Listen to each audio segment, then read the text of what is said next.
বুন্দেসলিগায় Bayern মিউনিখের এক দশকের রাজত্বের অবসান ঘটিয়ে রূপকথার জন্ম দিল বায়ার লেভারকুসেন। প্রথমবার শিরোপা জিতল জার্মানির ক্লাবটি।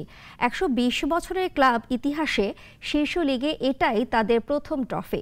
রাজিবুল ইসলামের রিপোর্টে বিস্তারিত।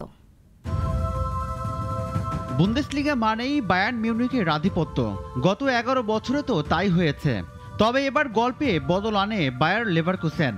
অবশেষে এক দশকের বেশি সময়ের পর বায়ার্ন রাজত্বের অবসান ঘটল। লিগে ৫ ম্যাচ বাকি থাকতেই ২০২৩-২৪ বুন্দেসলিগায় চ্যাম্পিয়ন হয়েছে লেভারকুসেন। ভের্ডার ব্রেমেনকে ৫-০ গোলে হারানোয় লেভারকুসেনের পয়েন্ট দাঁড়িয়েছে ২৯ ম্যাচে ৭৯। লিগ পয়েন্ট তালিকায় দ্বিতীয় স্থানে থাকা বায়ার্ন মিউনিখের পয়েন্ট সমান ম্যাচে ৬৩। দুই দলের ব্যবধান ১৬ পয়েন্ট হয়ে যাওয়ায় পরের ৫ ম্যাচে হারলেও শীর্ষেই থাকবে লেভারকুসেন। জিতলেই শিরোপা, এমন সমীকরণ থাকায় লেভারকুসেন সমর্থকেরা বিদায় উৎসবের প্রস্তুতি নিয়েই মাঠে আসেন। পতাকা, ব্যানার আর স্কাপ তো ছিলই।